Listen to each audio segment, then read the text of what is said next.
Right, good morning, good afternoon, good evening, everyone. Thank you for joining us today. I'll hand over to Evandro and Leon in a moment to take you through the detail of this particular webinar, but I just want to give a little bit of introduction.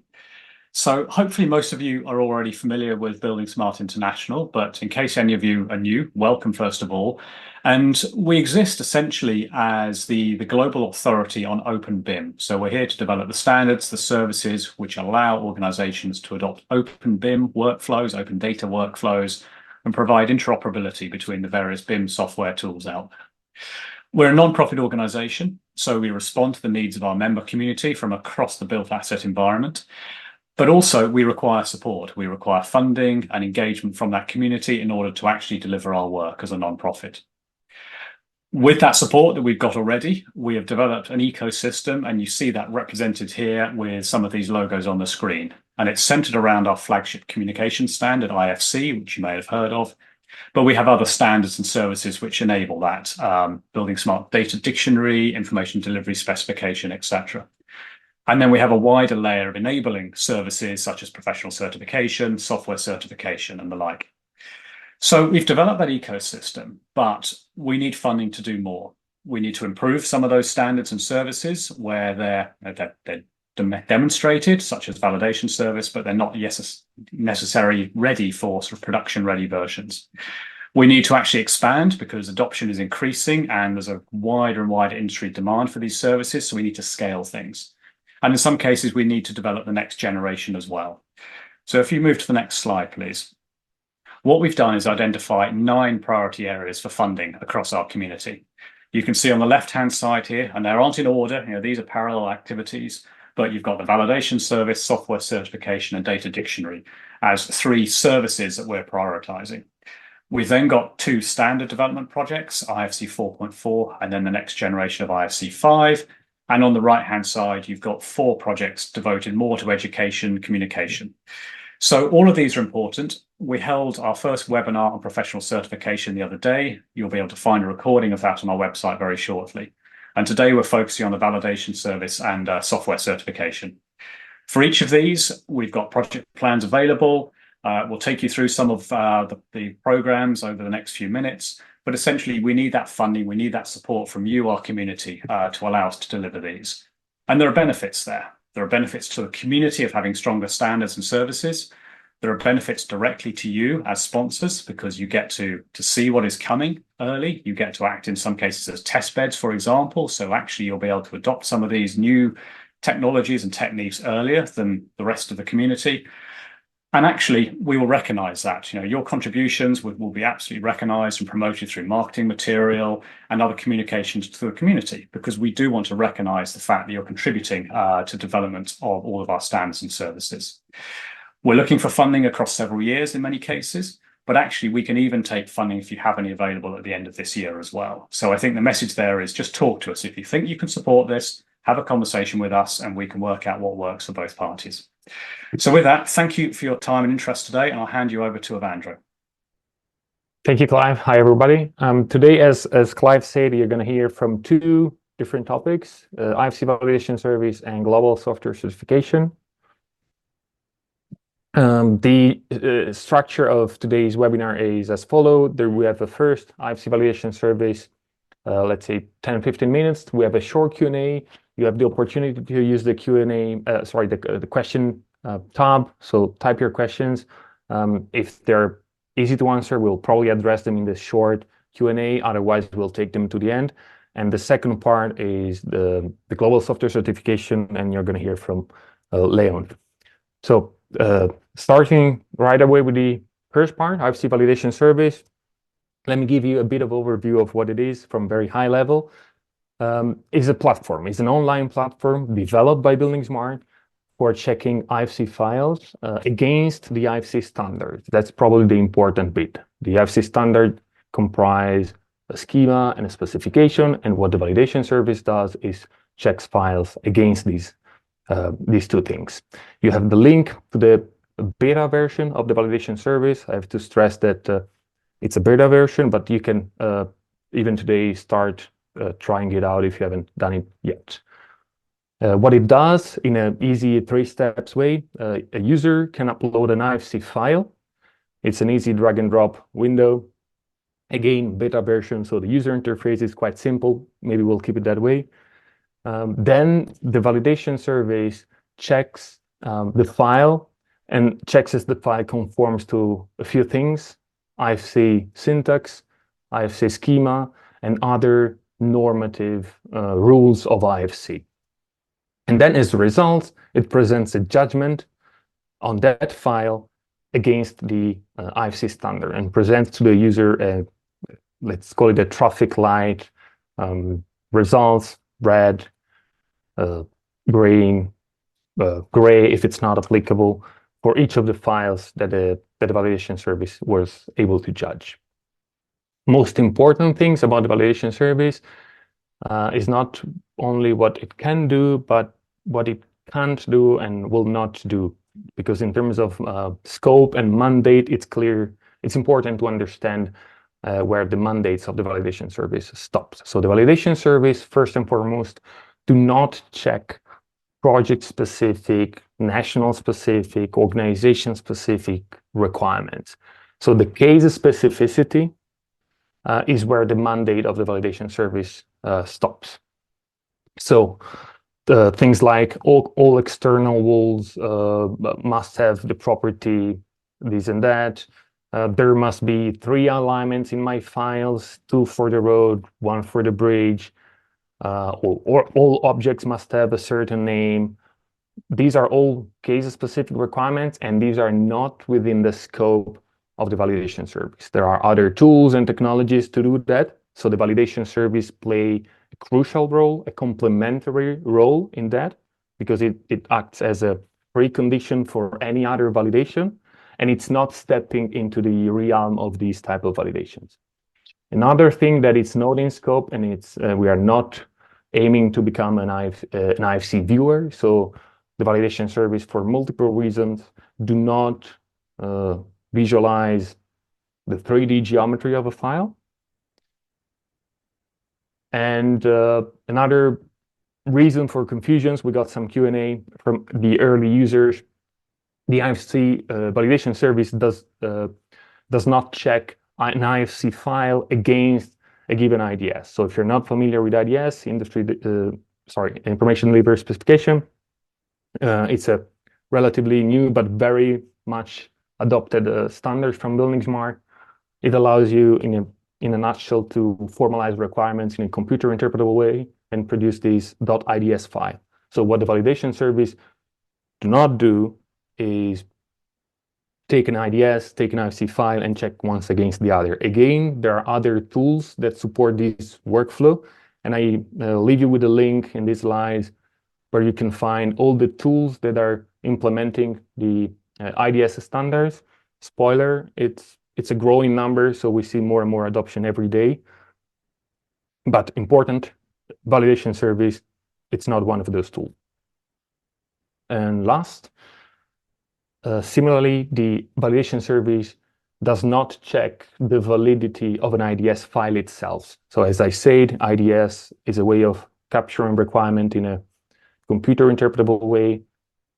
In short, it's an XML file. So the validation service does not check this XML file against its schema. So it accesses the schema. For these, however, there is a tool, another tool developed by buildingSMART. It's called IDS Audit Tool. It's available on GitHub. It's all open source, so feel free to give it a try if you are a developer of one of those tools that is aiming to authoring IDS and you want to be able to check if your IDS is a legit IDS. But again, not in the scope of the validation service. So let me summarize, if you haven't grasped yet, the benefits of the validation service. I try to split them for 2 different set of users, the overall buildingSMART community and then software vendors. So for the buildingSMART community, you see the 3 major benefits: the enhanced data accuracy, the streamlined validation, and improved software certification. The idea is really to have this early detection of IFC standard-related errors that saves a lot of time in any downstream processes and ultimately improve the interoperability between application implementing IFC. In terms of benefit for software vendors, again, we have a set of 3 major benefits.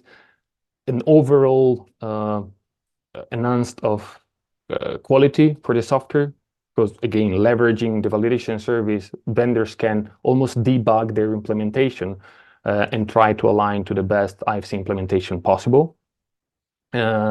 Reducing support costs, because having a valid IFC file allows user to rely more on the type of file and to have less issues related to the IFC implementation. So ultimately, the support cost for core IFC issues is reduced. And as a, let's say, in turn, as a consequence, having more software tools using the validation service means that more IFC files will be of greater quality, and the ultimate interoperability and exchange of data among tools will benefit from them. So that's, in a nutshell, the benefits for software vendors.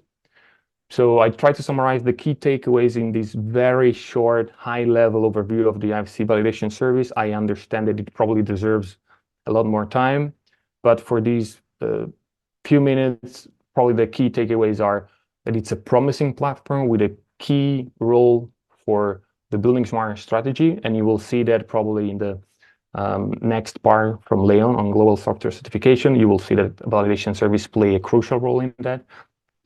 Important, the key mission is ensuring that IFC files adhere to the IFC standard, again, schema specification, not case-specific requirements.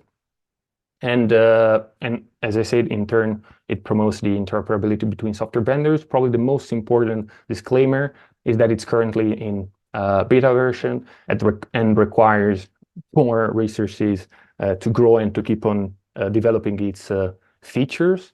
Speaking of which, I leave you with a couple of sneak peek on what we are working on at the moment and why, again, some resources are needed. We are working on improving the overall performance of the system. You can imagine that consuming, parsing, and checking files, it requires some power and some stronger infrastructure behind that. We are trying to modularize the architecture to make the platform more reliable and robust. Again, think about user from different part of the world uploading files, multiple files at the same time, and we need to be able to address all of this. We are trying to expand the number of checks to cover most of the IFC usages. So it's about enlarging the check base.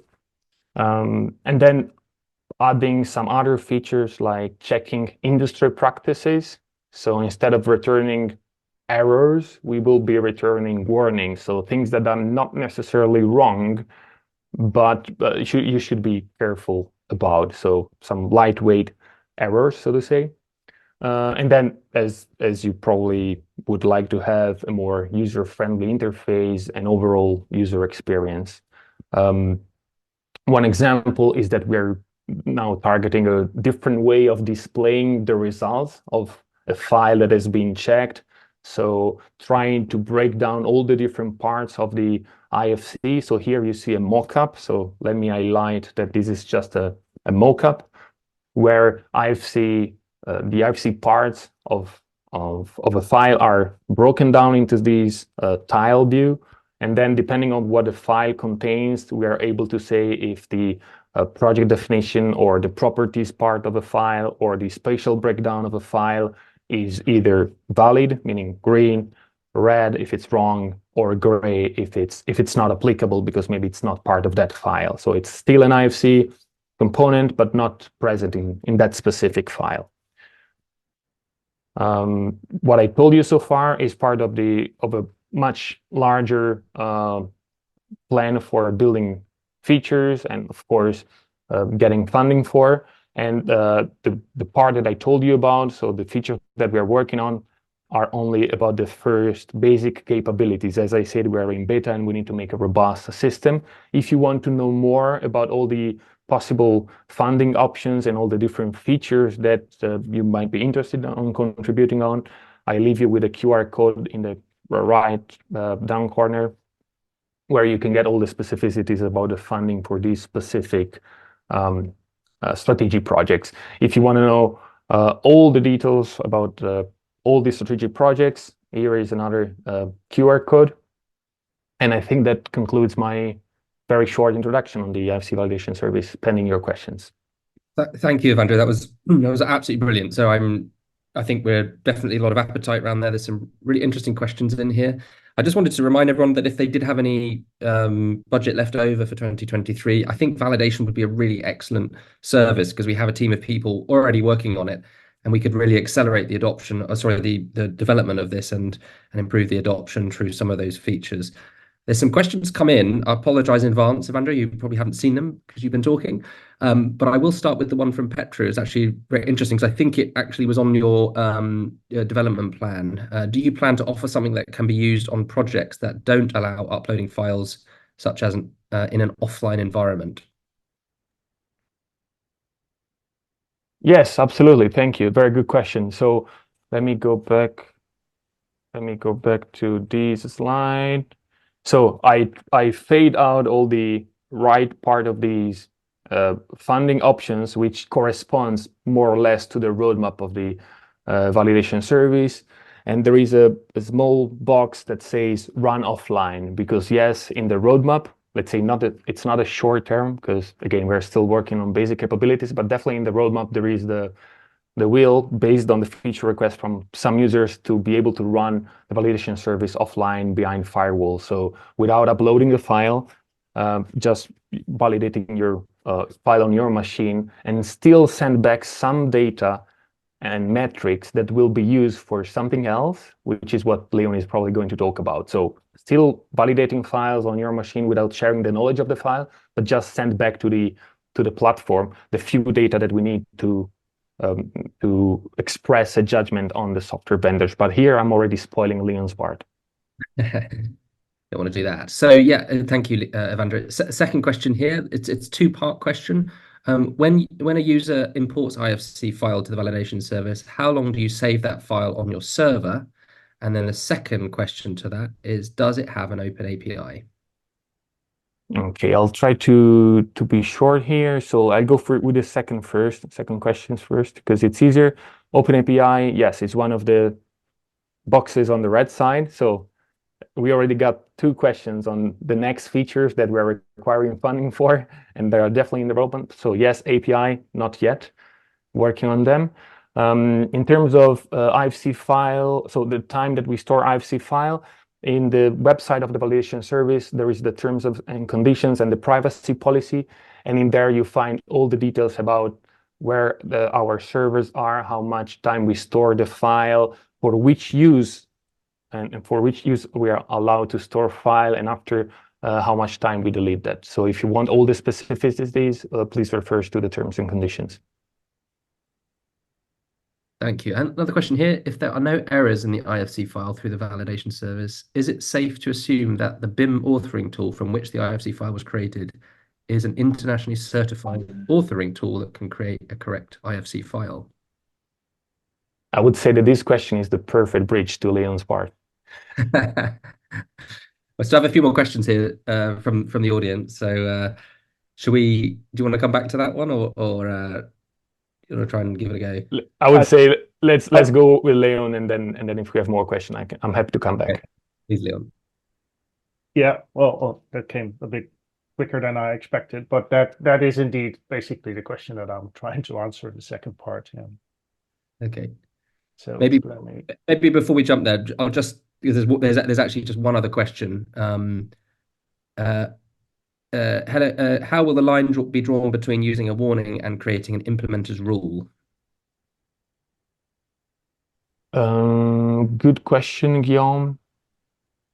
Let me answer in this way. I'm trying to keep it quick. So a warning is anything that is non-normative.